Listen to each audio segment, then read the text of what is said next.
ऐसे तो कई बार कीर्ति मैया की गोद में श्री किशोरी जी और यशोदा मैया की गोद में लाला मिले हैं, लेकिन अब स्वच्छंद मिलन की कामना है। धीरे धीरे अवस्था हुई, ठाकुर जी की चोरी के चर्चे पूरी दुनिया में हो गए हैं। अब चोरी चकारी करने लगे हैं ब्रज में। और ये चोरी भी क्यों कर रहे हैं पता है? मधुमंगल तो कह रहे हैं, बोले मधुमंगल ऐसो कछु काम करनो है जाते पल्ले गाम तक हमारी पूछ होए। पल्ले गाम में भी यूं पता हो कि हाँ कोई कृष्ण कुंवर कन्हैया है। बोले लाला नाम दो ही लोगन को होवे। बोले कौन को? बोले या तो भक्तन को होवे या चोरन को होवे। ठाकुर जी बोले मैं तो जय जय हूं, मुझे तो भक्त बनना ना है, मैं कौन की भक्ति करूंगा? तो चलो चोरी करें। बोले हाँ जी बढ़िया है। काय की चोरी करें? अब देखो ठाकुर जी कह रहे हैं ऐसी वस्तु की चोरी करो जिसका जीवन में अभाव नहीं है। समझ में आया? ऐसी वस्तु की चोरी करनी है जाको जीवन में अभाव नहीं है, जो बहुमात्रा में जीवन में है बाकी चोरी करो। तो फिर पकड़वे वाले इनको सोचनी पड़ेगी ये वस्तु तो यहां पे खूब है, फिर काई को चुरा रो है। ठाकुर जी कह रहे हैं ऐसी वस्तु की चोरी करो जाको अभाव नहीं, क्योंकि अभावग्रस्त वस्तु की चोरी करोगे तो समझ जाएंगे कि ये इंटेंशनली चोरी कर रहा है, इस पे है नहीं इसलिए ले रहा है। ठाकुर जी कह रहे हैं मेरे नंद भवन में मक्खन की कुआं है, घी के कुआं है, दूध की नदी बहवे, अब जई चुराऊंगा जो सबसे ज्यादा है। दूसरे इनके घर जाए जाके ठाकुर जी चोरी करने लगे। और उद्देश्य उसके कई सारे हैं, परंतु युगल प्रियालाल जी की लीला में ठाकुर जी की चोरी को एक ही उद्देश्य, कैसे भी श्री जी को मेरे बारे में पता चलती रहे। बरसाने में चर्चा हो रही है, बोले अरे भैया नंद को लाला। बोले कौन सा? बोले सांवरो सो। बोले अच्छा श्री जी सुन नहीं है, टेढ़ी सी टांग है वा की। बोले अच्छा कहा करे? बोले अरे पूछो मत, ऐसे नंद बाबा धनवान, ऐसी यशोदा मैया सुपात्र, लेकिन छोरा तो चोर बन गो उनको। तो चोरी करे? काय की चोरी करे? बोले मक्खन की चोरी करे, दूध की चोरी करे, दही की चोरी करे। अब किशोरी जी को चर्चा भी सुनाई दे गई और ये बात सुनकर के उनके मन में आ भी गया कि भाई दूध मक्खन दही की कमी तो है नहीं, फिर भी चुरा रहे हैं। जरूर प्रियतम अपनो संदेश मुंह तक भिजवा रहे हैं, अपनी स्थिति मुंह तक पहुंचवा, कैसे भी उनकी बात मेरे कानन में पड़े।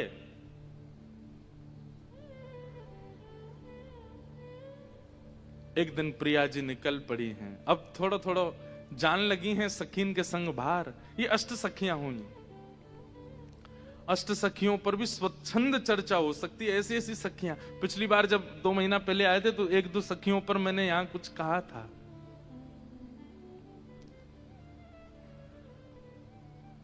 अष्ट सखियां और उनके संग श्री जी कभी कभी भ्रमण के लिए जाती हैं, कभी किसी वन में, कभी किसी वृक्ष के नीचे।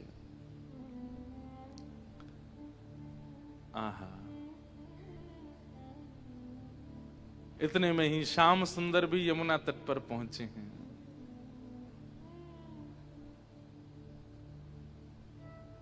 खेलन हरि निकसे ब्रज खोरी, खेलन हरि निकसे ब्रज खोरी, खेलन हरि निकसे ब्रज खोरी, खेलन हरि निकसे ब्रज खोरी। सब लोग गाओ। खेलन हरि निकसे ब्रज खोरी, खेलन हरि निकसे ब्रज खोरी। कटिका छनी पीतांबर बांधे, कटिका छनी पीतांबरी बांधे, कटिका छनी पीतांबर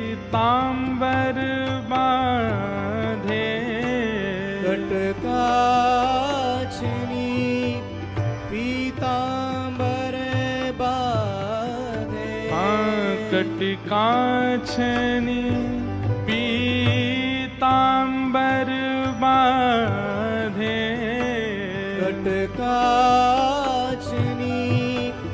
पीतांबर बाधे, हाथ लिए भोरा चकडोरी, अंग लिए भोरा चकडोरी, खेलत हरिनिक से ब्रज खोरी, खेलन हरिनिक से ब्रज खोरी। ठाकुर जी निकले हैं आज, खेलवे के काजे गए हैं, सुंदर पीतांबरी पहनी है, कछनी पहनी है, हाथ में लकुटी लई है और चकडोरी, चकडोरी मतलब वो चक्का है, वहां में डोरी बांध रखी है, जो जोड़ते खींचे तो गोल गोल घूमे, और संग में अपने सब खेल खिलौना लेकर के ठाकुर जी आज ब्रज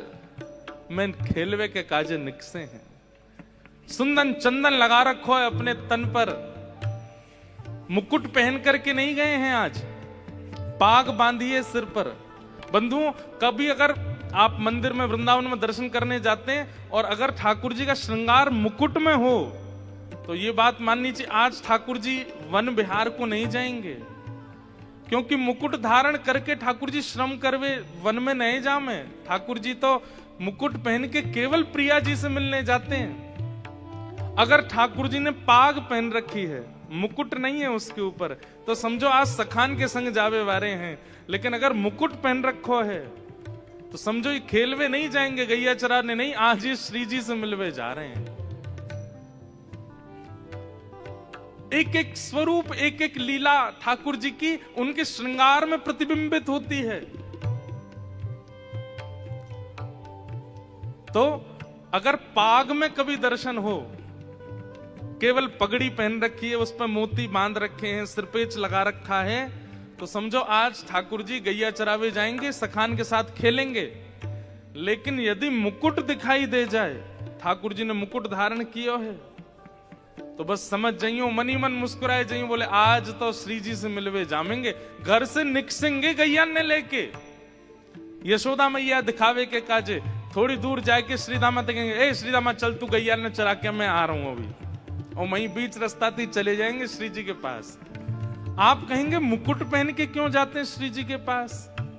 हमारे स्वामी श्री हरदास जी महाराज वर्णन करते हैं कि ठाकुर जी मुकुट पहन के श्री जी के पास इसलिए जाते हैं कि जब श्री जी चलती हैं तो ठाकुर जी अपना मुकुट टेढ़ हो करके चलें, और सूर्य को प्रकाश कहीं श्री जी के चरणन में नहीं पड़े, तो मानो जैसे अपने मुकुट से छत्र करते हुए चलें श्री जी के चरणन में, या हमारे मुकुट पहन के श्री जी के पास जाएं। अरे एक एक श्रृंगार की भूमिका पता चल जाती है। अब आप लोग जामें दर्शन करें, केवल बिहारी जी ऐसे सज रहे हैं, ये माला पहनी है, मेरे बांके बिहारी लाल तू इतना ना करियो श्रृंगार, ये सब भावों में ही रहे आते हो आप। अरे जाओ, जाके श्रृंगार के दर्शन करके अनुभव करो, आज कौन सी लीला घटवे वाली है, आज ठाकुर जी कहा करवे वाले हैं। तो पाग और मुकुट, इन दोनों से यह समझ जाना चाहिए कि ठाकुर जी आज लीला में क्या करेंगे। खूब सारी माला यदि धारण कर रखी हो तो या को मतलब है आज ठाकुर जी श्री जी से मिलवे जा रहे हैं। नेक नेक माला धारण कर रखी, या को मतलब गैया चरावे जा रहे हैं। और श्वेत वर्ण के वस्त्र पहने हो, या फिर ऐसे कहो लाइट वर्ण के अगर वस्त्र पहने हो, तो समझो आज सखान के पास जा रहे हैं। और अगर ठाकुर जी ने डार्क कपड़े पहन रखे, थोड़े गहरे रंग के कपड़े, तो समझो श्री जी के पास जाएंगे।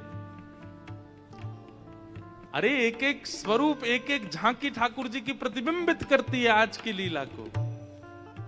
आज श्याम सुंदर नंद भवन से निकले हैं, दूर से तो किशोरी जी को खूब देखा है, लेकिन समीप से देखने की इच्छा बार बार प्रकट होती है।